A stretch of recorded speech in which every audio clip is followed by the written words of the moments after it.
이 목사님은 그의 설교에서 사단은 익지 않은 열매의 나무를 결코 흔들지 않는다는 말을 남겼습니다. 사단은 우리를 잘 보고 있다는 거죠. 하나님께 자녀가 되고 신앙의 열매가 익을 무렵 사단은 우리를 그냥 두지 않는다는 거예요. 어쩌면 우리 팔복의 후반 사복에 대해서는 아마 D.L. 무디 목사님의 이 멘트가 가장 실감나는 내용이 될 것입니다.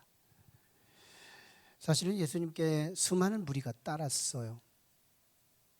그들이 따른 동기는 현실적인 축복입니다. 아픈 자가 치유되고 가난한 자가 부자되고 현세적인 축복. 하지만 예수님은 그들을 데리고 산으로 가셔서 산상수훈으로 이끌으세요. 제자로 만들고 싶은 거죠.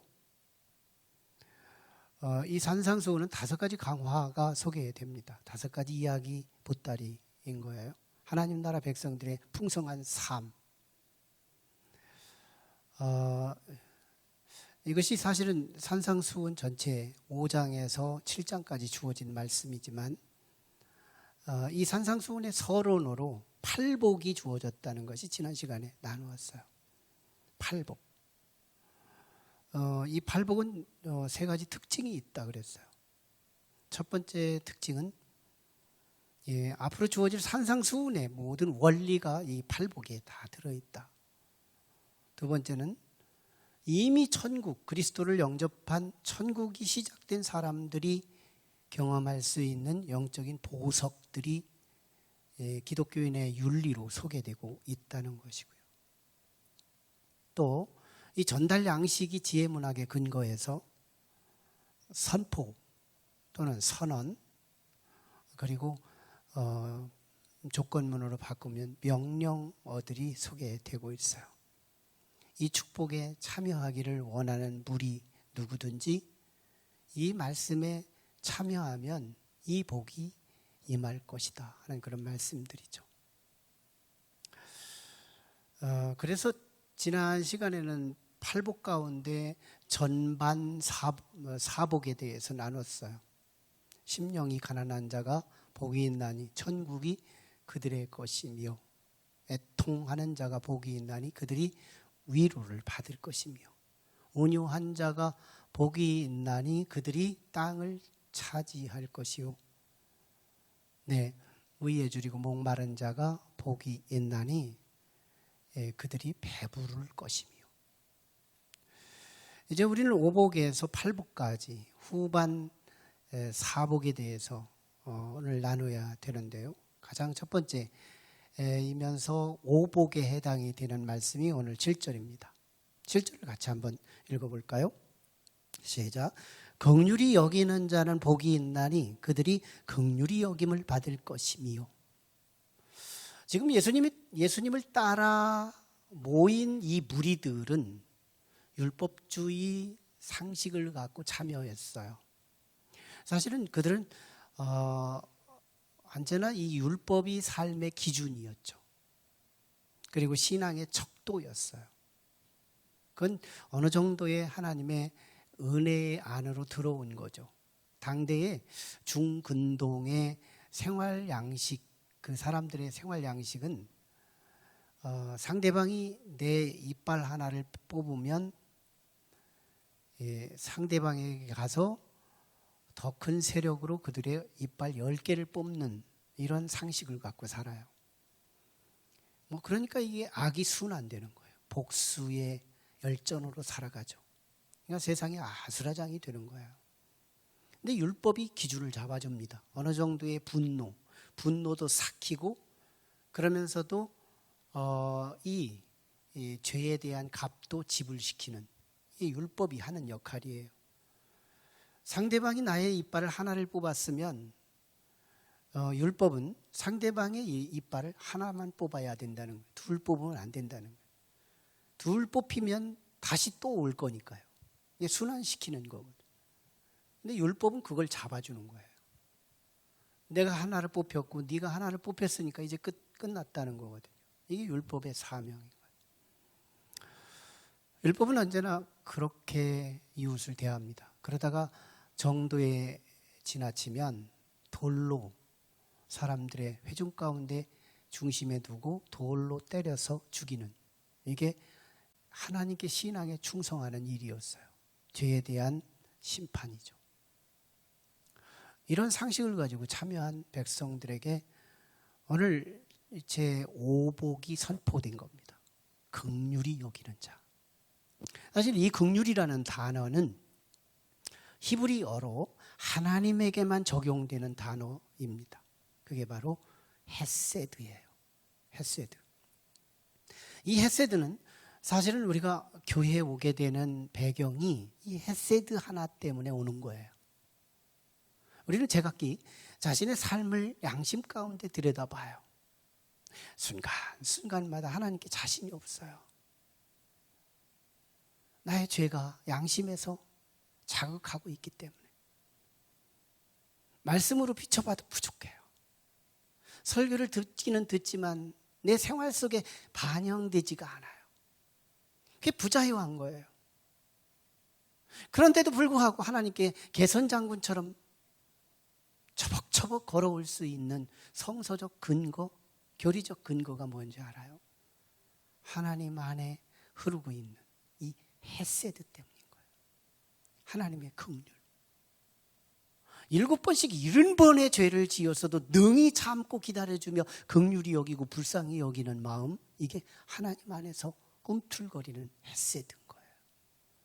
이 헤세드가 지난 한 주간의 부족함을 다 만회시키고 그래도 하나님께 또 나오고 또 나오게 하는 성서적 근거가 되는 거예요. 이 헤세드. 이 헤세드의 성서적 근거는 예수님께서 마태복음 18장에서 설명한 한 왕의 비유의 근거예요.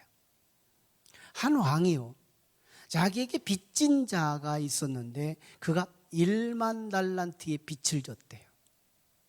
1만 달란트라는 건 한 사람이 평생 벌어도 벌을 수 없는 천문학적 숫자래요. 한 달란트 자체가 뭐 어마어마한 숫자니까요. 근데 1만 달란트잖아요. 계산할 수 없을 만한 그런 숫자예요. 근데 이걸 빚을 지기는 졌는데 이걸 갚을 능력이 있는지 조사해 보니까 아무것도 안 갖고 있는 거예요.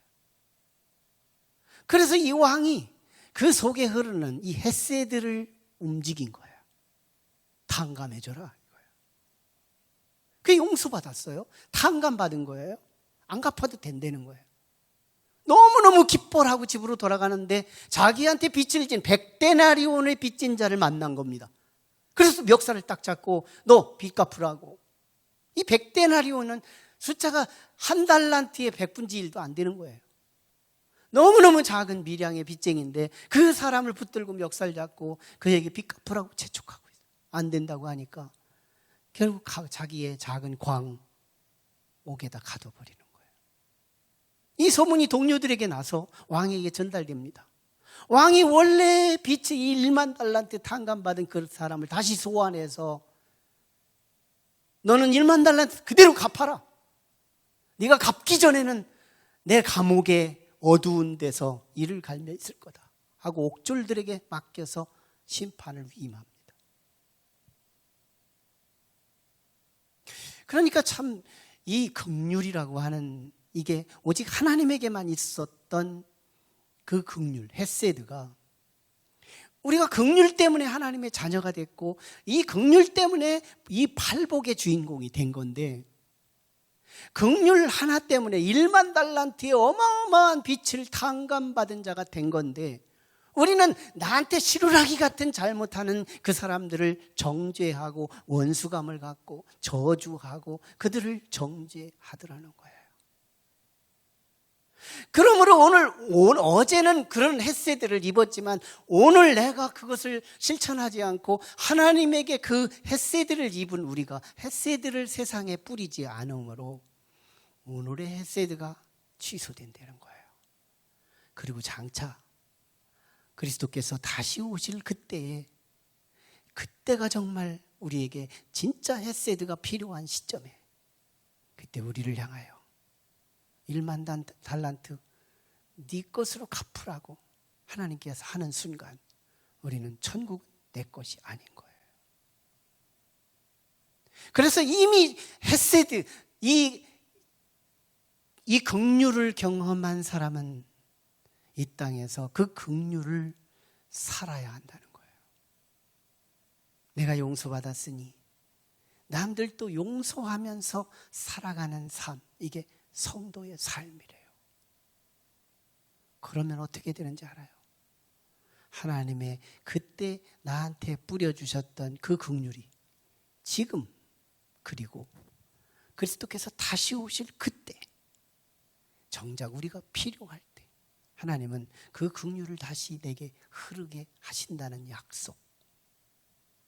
긍휼히 여기는 자가 복이 있나니 긍휼히 여김을 받을 것이요, 이 축복인 거예요. 두 번째가 오늘 이제 6번째겠죠. 6번째 육복에 해당이 되는 것이 바로 마음에 청결한 자가 복이 있나니 하나님을 볼 것이미요 라는 말씀이죠.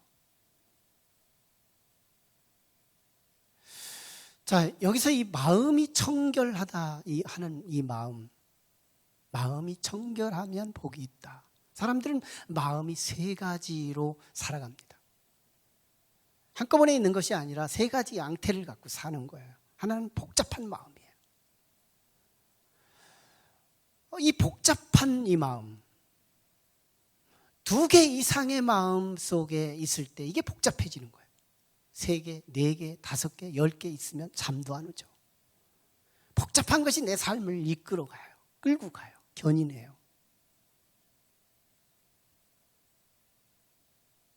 그래서 여기에 지친 사람들이 산으로 갑니다. 뭐하러? 돌을 닦기 위해. 마음을 비우러. 그래서 빈 마음을 갖고 사는 사람들이 있어요. 후반부에. 자연인이라 뭐 이런 마음을 갖고 살죠.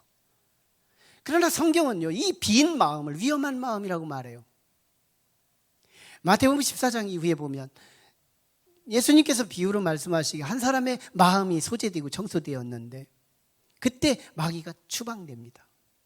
그 사람을 지배하던 마귀가 추방이 되는데 그 마귀가 나가서 주변에 배회하다가 다시 자기가 나갔던 그 집을 한번 들여다봤더니 깨끗하게 청소된 거예요. 빈 마음. 그래서 그 마귀가 자기의 친구 귀신들을 함께 데리고 들어가서 처음 형편보다 나중 형편이 더 심해졌다는 말을 하게 되는 거예요. 그러니까 성경은 빈 마음, 이 비워진 이 마음을 마귀들의 아파트로 소개하고 있는 거예요. 위험하다는 거죠. 그래서 성경은 말하는 게 마음이 청결하라는 건데요. 이 청결하다는 것은 아무것도 없는 것도 아니며 복잡한 마음을 말하는 것도 아닌 거예요. 뭐가 청결할까? 마음에 하나를 담는 사람이에요. 그때마다 마음에 하나를 담아요. 운전할 때 교통사고가 나는 이유는 듀얼을 굴리다가 일어나는 거예요. 휴대폰도 하고 앞으로 운전도 해야 되다가. 평상시에는 그게 위험하지 않지만 위험이 복잡한 상황에 직면하면 판단력이 흐려져서 브레이크를 못 잡든지 해서 사고가 나는 거죠. 하나. 돌이켜보면요, 우리가 가장 행복할 때는 사랑이 하나밖에 없었어요. 우리가 가장 성장할 때 보면 꿈도 하나밖에 없었어요. 꿈 하나를 갖고 10년이 가면 성공하지 않은 사람이 아무도 없대요.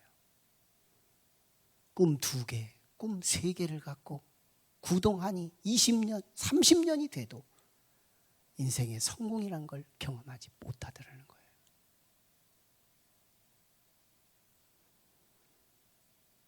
신도 하나요. 의지가 하나인 거. 하나님도 한 분만 모시며 부처님도 모시고 부적도 모시고 이 신도 모시고 저 신도 모시면서 신앙생활을 한다면 오늘 우리는 아무것도 경험할 수 없죠. 제가 코로나 하나를 이 백신이 나오기 전에 치료제가 나오기 전에 임시 방편으로 해결하는 방식을 제 가까운 사람들에게 소개한 적이 있어요. 이렇게 하면 이렇게 해결이 되더라 하는 내용이에요. 여기서는 소개할 수는 없는 일이지만 아마 사명감이 더 뜨거워졌더라면 제가 유튜브로 방송을 한번 할 수 있었을지도 몰라요. 여러 가지 몇 번의 몇 사람을 통해서 검증을 해봤는데 그게 어느 정도 맞아요. 근데 가까운 사람한테 제가 시켰어요. 그랬더니 그런 증세가 있어서 그 방식으로 하는데 이 자매 감기약도 좀 먹어야 되겠대요. 감기약을 또 먹더라고요. 그래서 얼마 있다 해결이 됐어요. 평온해졌죠. 그래서 당신 그 코로나 아니었느냐라고 말을 했더니 감기약 먹어서 나아진 것 같아. 아마 제가 얘기한 한 가지 방법만 도입했다면 그게 정확하게 맞았다고 분명하게 그 효과를 고백하고 말았을 거예요. 그런데 듀얼, 의지가 2개예요. 의지가 3개. 의지하는 처가 벌써 다양해진 거예요. 복잡해진 거예요. 해결이 나니까 뭐가 해결했는지 몰라요. 해결의 실체가 안 보이는 거예요. 성경은 내 마음에 하나를 담으래요. 사랑해서 행복하고 싶거든 사랑은 하나만 담고, 이 땅에서 비전과 꿈을 성공시키고 싶거든 꿈도 하나만 가지고 10년 가라고, 천국을 가고 싶거든 하나님 한 분만 마음에 보시라고. 하나의 성공을 약속하고 있어요. 마음이 청결한 자가 복이 있나니 하나님을 볼 것이요. 그 사람이 월요일도 하나님 경험, 화요일도 하나님 경험, 수요일도 하나님 경험, 일주일 내내 하나님을 경험한다면 그에게 하나님이 안 보인다면 말이 돼요? 눈으로 보는 게 아니에요. 마음으로 보는 거예요. 느낌으로, 경험으로 보는 거예요. 비어있던 냉장고가 채워지네요. 비어있던 지갑이 채워지네요. 이게 하나님이 하셨다고 하는데 그거 하나님이 안 보이는 거냐고요. 사람들은 보이는 것만 보고 있지만 나는 보이지 않는 하나님도 볼 수 있다면 그게 얼마나 복이냐고요. 7번째 칠복은 화평케 하는 자가 복이 있나니 그들이 하나님의 아들이라 일컬음을 받는데요. 여기서 이 화평케 하는 이 사건은 그리스도께 있는 거예요. 예수님의 희생값으로 이 화평이 시작됩니다. 이 세상에 있는 6.25적, 그래서 휴전이 이루어진 그런 화평이 아니에요. 아직 내일이면 또 전쟁이 일어날 것에 대한 이 불안한 불예측한 미래를 앞에 둔 평화가 아니에요. 앞으로는 영원히 싸움이 끝난 평화, 이 평화를 그리스도께서 완성하셨다는 거예요. 참으로 예수님의 마지막 주일에는요, 마귀가 얼마나 가득했는지 몰라요. 예루살렘으로 모여들었고 예수님을 십자가에 못 박으라고, 예수를 욕하고 예수를 저주하고 예수를 손가락질하고 예수를 십자가에 박으라고, 예수를 죽여 없애라고, 예수를 향하여 얼마나 더럽고 추한 것들을 일방적으로, 쌍방통행이 아니에요. 일방적인 통행으로 예수에게 완전히 부어냅니다. 호산나 다윗의 자손이여 찬송하던 입술들이 다 변해가지고 예수 십자가에 못 박으라고 정죄하는 거예요. 잘 보세요. 예수님이 쓰레기통이에요. 인류의 쓰레기통. 예수님에게 나의 모든 악독을 다 부어낼 수 있는 유일한 쓰레기통. 보통 사람은 그 정도 욕 얻어먹으면 다시 욕을 해서 이 순환으로 복수하고 안갚음을 하는 것이 일반적인 사람들인데, 예수님은 그 모든 저주와 그 모든 욕설과 그 모든 저주의 십자가를 일방적으로 당하시며 인류의 쓰레기통 사역을 감당합니다. 내게 저주하라는 거죠. 내게 욕하라는 거죠. 내게 분풀이 하라는 거죠. 다 해라. 나는 모든 저주에, 모든 욕설에, 모든 나쁜 것에 종점하리라. 이게 십자가 사건이에요. 모든 악독의 종점. 내게 오기만 하면 순환되지 않으리라. 그래서 십자가의 정상에 7원을 말하면서 그 중에 하나가 저들은 저들이 하는 일을 알지 못하니 저들을 용서하여 주옵소서. 이 기도가 그리스도에게서 나오잖아요. 보통 사람 같으면 되저주하고 니들이 더 잘못한 거 아니냐고 손가락질할 수 있는 그 그리스도가 니들은 나를 마음껏 저주해라. 나의 저주는 너희들로 돌아가지 않게 하리라. 어마어마한 희생값으로 이루어내신 이 평화, 히브리어로는 샬롬.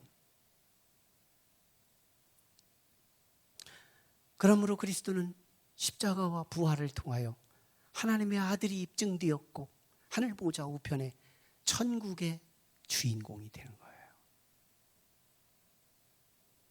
이제 우리죠. 우리가 예수를 믿어요.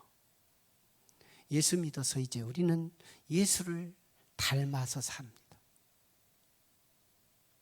그때 예수님을 닮은 것이 뭐냐면 삶의 화평인 거예요.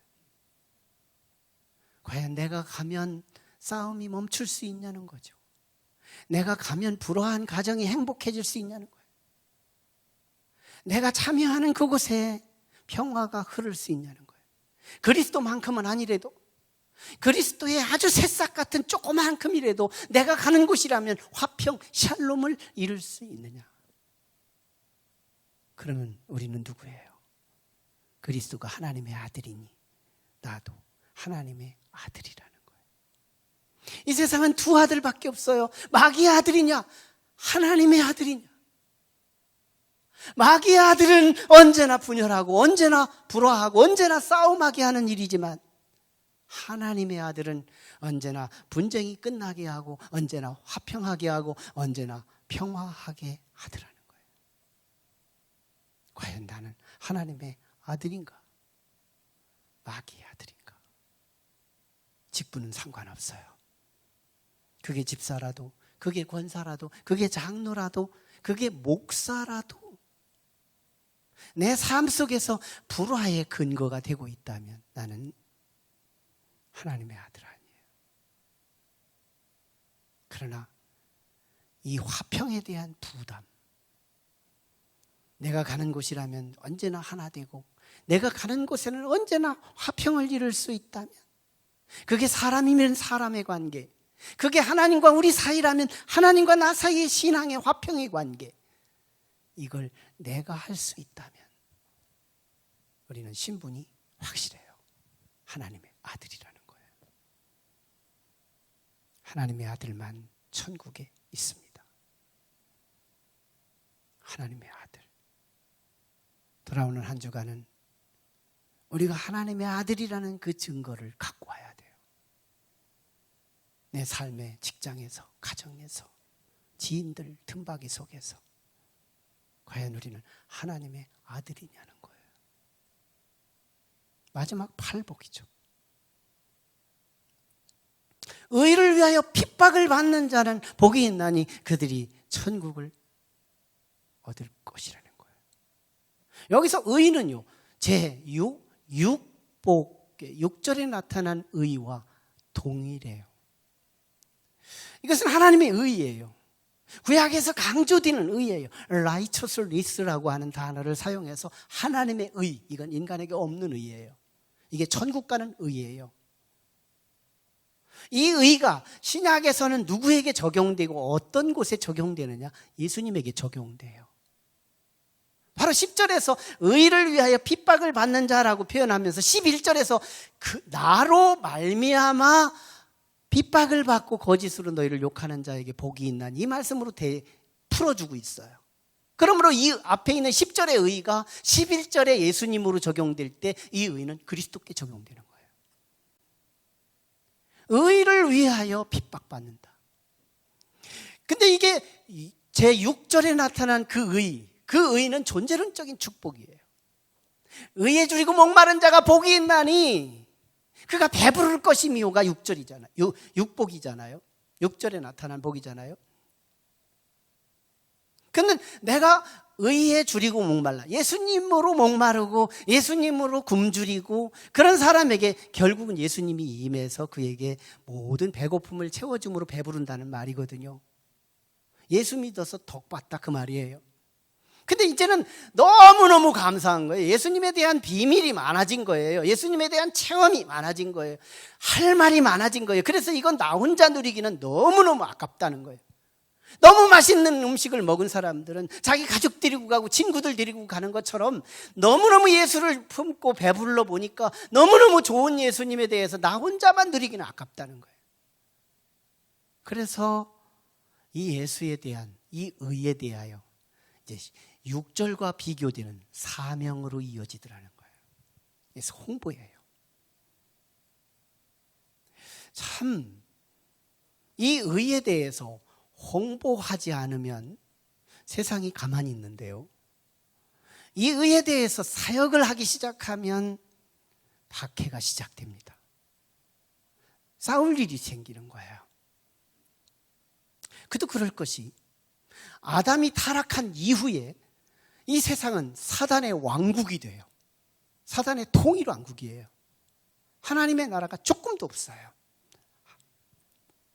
그런데 예수께서 이 땅에 오심으로 인하여 구속사를 완성하신 이후부터는 이 땅에 사단의 나라가 조금씩 빼앗기게 돼요. 본래 하나님 나라를 사단이 정확했으니까 하나님은 예수 그리스도를 통해서 하나님의 나라를 탈환, 복원시키겠다고 오신 거거든요. 마귀 건데 마귀 걸 뺏으는 도둑의 사역이 아니고 하나님의 것을 마귀들이 훔쳐갔기 때문에 예수님은 다시 복원시키겠다고 사역한 것이 그리스도의 사역이에요. 그래서 그 후로 이제 마귀의 나라는 이 사람 저 사람을 통해서 계속해서 마귀의 나라는 점조직으로 빼앗기기 시작합니다. 내가 불법으로 내 것이 됐다고 하더라도 내 걸 누가 뺏어가는데 가만히 있을 사람이 누가 있어요? 마귀는 자기의 나라와 자기의 영역이 줄어드는 걸 알기에 잠자던 마귀들이 일어나서 대응하기 시작하는 현상, 이게 박해의 현상이에요. 우리가 사명을 감당하지 않으면 참 놀랍게도 우리는 박해가 없다는 거예요. 이 시대는 박해가 없는 시대가 아니에요. 그런데 박해가 없다는 이유는 내가 사역을 하지 않는다는 거예요.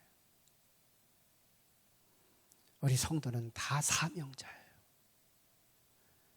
의에 줄이고 목말라서 그리스도 때문에 얻는 은혜가 있어요. 그러면 혼자 누리면 안 돼요. 사역을 시작해야 돼요. 안 믿는 우리 가족들 챙겨야 돼요. 안 믿는 우리 직장인들에 대한 부담을 가져야 돼요. 안 믿는 우리 지인들에 대해서 이제 그리스도 안에 끌어안고 기도를 시작해야 돼요. 이거 잘하는 교회가 좋은 교회예요. 지금은 내비두는 교회가 좋은 교회처럼 느껴질 거지만 이거 흔들어대는 교회가 좋은 교회인 것은 나중에 천국에 가서 구원만 아니라 거기서 상을 받을 것까지 지시하고 가르치고 도전을 주는 교회, 이 교회가 좋은 교회예요. 천국 가서 어떤 교회를 거품 물고 말하겠어요. 그래, 나는 참 무덤덤하게 신앙생활하던 나에게 사명의 감각을 일으키셔서 그곳에서 베스트 계절마다 2명씩 선택하라고 하더니 그 베스트 품고 기도하고 그 베스트 품고 내가 그에게 차 한 잔 사주고 밥 한 그릇 사주면서 관계를 맺어 그리스도께로 인도했더니 나한테 이런 면류관, 왕이나 쓰는 면류관을 나한테 씌워주네. 천국에서는요, 영원토록 좋은 교회를 노래할 거예요. 참으로 놀랍지요. 이 의로 인하여 천국을 얻는다는 말씀은 이 산상수훈 자체, 그리고 팔복은 수미상관 문학적 양식을 취합니다. 수미상관, 서로 바라보게 하는 쌍관법을 쓰고 있다는 거예요. 볼까요? 우리 3절에 나타난 심령이 가난한 자가 복이 있나니 천국이 그들의 것이며 라고 말씀했어요. 근데 마지막 팔복은 의를 향하여 핍박을 받는 자가 그들이 천국을 얻을 것이라고 말씀해요. 똑같아요, 결과가. 조건은 다른데 결과는 똑같아요. 똑같은 방식의 첫 번째도 천국이고 마지막 것도 천국이며 서로 바라보게 만들어. 이걸 수미상관이라고 하는 거예요. 이유가 뭐예요? 팔복은 하나님을 품은 자, 그리스도를 영접한 자, 이미 천국 백성들만 누리는 비밀이라는 거예요. 오늘 이 안에서 이 팔복이 꿈틀거리고 이 팔복이 내 안에서 살아 역사하기를 원한다면 이 팔복의 주문이 우리 것이 되어야 될 줄 믿습니다. 참으로 우리는 이 팔복을 보면서 마지막을 볼 수 있는 시선이 필요하다. 누가 성공하고 누가 성숙한 인생을 살아가는지는 끝을 보는 시선이 살아있는 사람들이에요. 누가 학교를 중퇴하지 않고 끝까지 졸업할 수 있을까요? 지식의 영광을 볼 줄 아는 시선 때문이에요. 그렇지 않으면요, 학교 다니기 너무 힘들어요. 숙제 시시로 수시로 숙제해야죠. 등록금 내야죠. 친구가 나빠서 친구 때문에도 학교 가고 싶지 않아요. 학교만 해주는 고통과 학교만 해주는 어려움과 학교만 해주는 시련들이 작지가 않아요. 누가 근데 졸업할 수 있는가? 학교의 고난을 뚫고 그 지식의 영광으로 국회의원 될 것, 그 지식의 영광으로 대통령 될 것, 그 지식의 영광으로 법관 될 것, 그 지식의 영광으로 사장 될 것, 그 영광의 끝 포인트, 라스트 포인트가 보이는 사람이 그 시련을 다 통과하고 승리하더라는 거예요. 여러분, 누가 직장 다녀요? 누가 직장에서 끝까지 월급을 타면서 직장 생활에 성공할 수 있을까요? 그 직장의 마지막 라스트 포인트가 보이는 사람. 그 돈 가지고 부동산 사고, 그 돈 가지고 집 사고, 그 돈 가지고 풍성해질 내일의 그 꿈 부푼 마지막 포인트가 보이는 사람. 직장의 동료가 싫고, 사장님이 싫고, 이것도 싫고 저것도 싫고 출퇴근도 싫어지는 그 사람들의 오늘의 고통과 오늘의 아픔과 오늘의 박해와 오늘의 시련을 극복하고 마지막 포인트, 그 영광의 포인트가 보이는 사람은 이 시련 속에서도 기쁨을 빼앗기지 않고 즐거움을 빼앗기지 않고 통과할 수 있더라는 거예요. 이게 11절 12절이에요. 누가 교회 생활에 남은 자가 될 수 있어요? 마지막 이 교회에서 그리스도의 복음을 듣고 영원한 천국이 약속된 곳이 교회의 약속이거든요. 세상의 약속과 다른 점이 이 교회의 약속은 이 교회에서 선포되는 복음을 듣고 그리스도로 인하여 천국에 들어간다는 마지막 포인트. 나는 여기서 신앙생활하면서 결국은 천국 갈 거야 라고 하는 이 마지막 포인트가 보이냐는 거예요. 그러면 사명을 감당하면서 내게 주은 크고 작은 시련들이 있다 하더라도요, 그 시련 속에서 결코 기쁨이 안 빼앗기고 결코 즐거움이 빼앗기지 않고 끝까지 신앙을 종주하며 이미 시작된 천국이 마지막에 완성되는 그날까지 종주할 수 있는 믿음이 되더라는 거예요. 이게 팔복이에요. 심령이 가난한 자가 복이 있나니 전국이 그들의 것이며 애통하는 자가 복이 있나니 그들이 위로를 받을 것이며 온유한 자가 복이 있나니 그들이 땅을 차지할 것이고 의에 줄이고 목마른 자가 복이 있나니 그들이 배부를 것이며 긍휼히 여기는 자가 복이 있나니 그들이 긍휼히 여김을 받을 것이며 마음이 청결한 자가 복이 있나니 그들이 하나님을 보면서 살 것이며 화평케 하는 자가 복이 있나니 그들이 천국 시민 하나님의 아들이라고 선포될 것이며 의를 위하여 하나님의 나라를 위하여 선전하고 선포하고 말씀을 증거하고 세상에 복음을 배달하기로 결심한 자들에게 복이 있나니 저들의 상급이 따를 것이기 때문에. 어떤 땅에서 시련이, 내 기쁨을 빼앗을 시련이 없고 내 즐거움을 빼앗을 고통이 이 땅에는 존재하지 않는, 이미 시작된 천국이 주님이 다시 오실 그때까지, 완성할 그때까지 우리는 인생을 승리로 경험하게 될 것입니다. 기도하시죠. 이 시간에 같이 기도하실 때, 하나님, 오늘 팔복이 우리에게 전달되었습니다. 너무 복잡해서 뭐가 뭔지 다 모르겠어요. 하지만 사도행전 19장에서 선포된 성령님이 내 안에 들어오신다면, 아무리 더 복잡하고 더 많은 것들이 있어도 성령이 나의 신앙을 핸들링하고 나의 신앙을 이끌어갈 것이기에 우리는 복잡하지 않습니다. 심령이 가난할 때에 나는 가난할 수 있고, 정말 내게 주어지는 이 애통해야 할 때 정말 애통해야 하고, 온유할 때 땅을 차지하는 온유함이 있고, 의에 줄이고 목말라 그리스도로 인하여 배부름을 얻게 될 것입니다.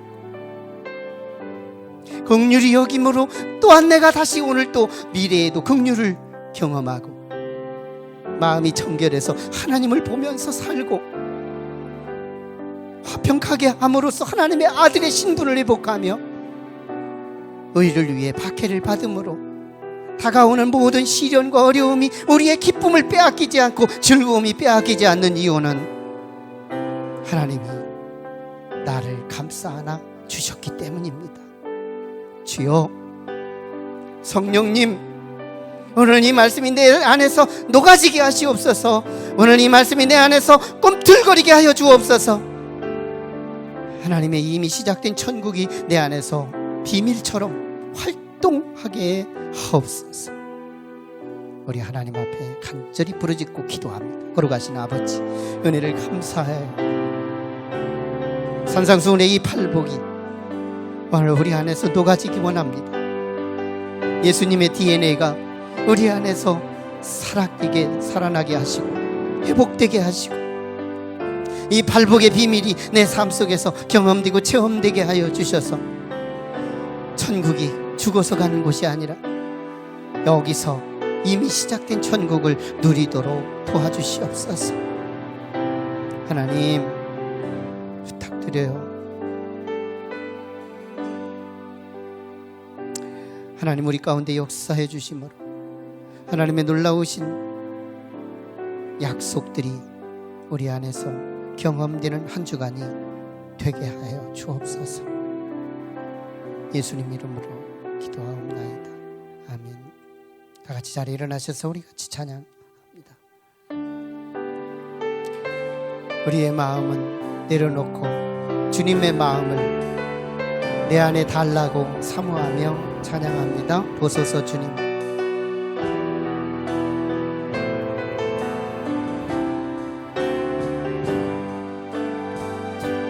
보소서 주님, 나의 마음을, 옛날에 나의 마음을 내려놓습니다. 옛날에 나의 마음, 분주했던 마음, 염려와 걱정이 가득했던 나의 마음을 내려놓고 주님 앞에 내려놓습니다. 우리를 새롭게 해달라고, 주님의 마음을 달라고,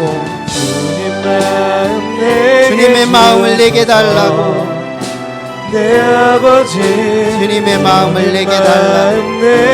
주님, 저들에게 주님의 마음을 주시옵소서. 보혜사 성령 하나님, 저들에게 주님의 마음을 주시옵소서. 주님의 마음을 주시옵소서. 주님의 마음을 주시옵소서. 주님의 마음을 주시옵소서. 주님의 마음이 우리에게 충만케 하옵소서.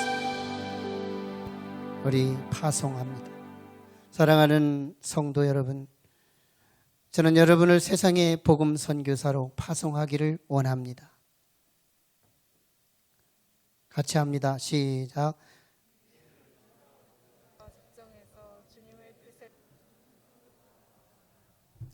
우리 여러분, 매 예배 시간마다 이 파송이 필요합니다. 우리가 왜 세상에 가는지를 알자는 얘기예요. 이것이 바른 지표요, 우리의 화살표예요.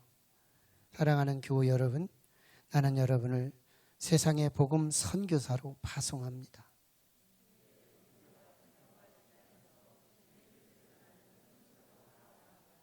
아멘.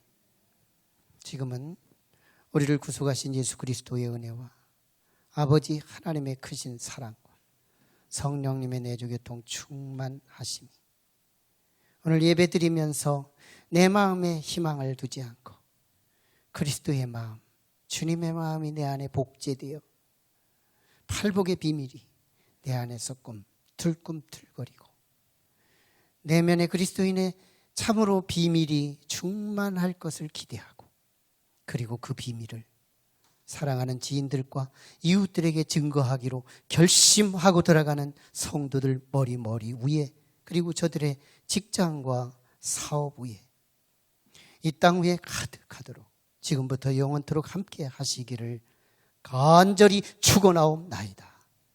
아멘.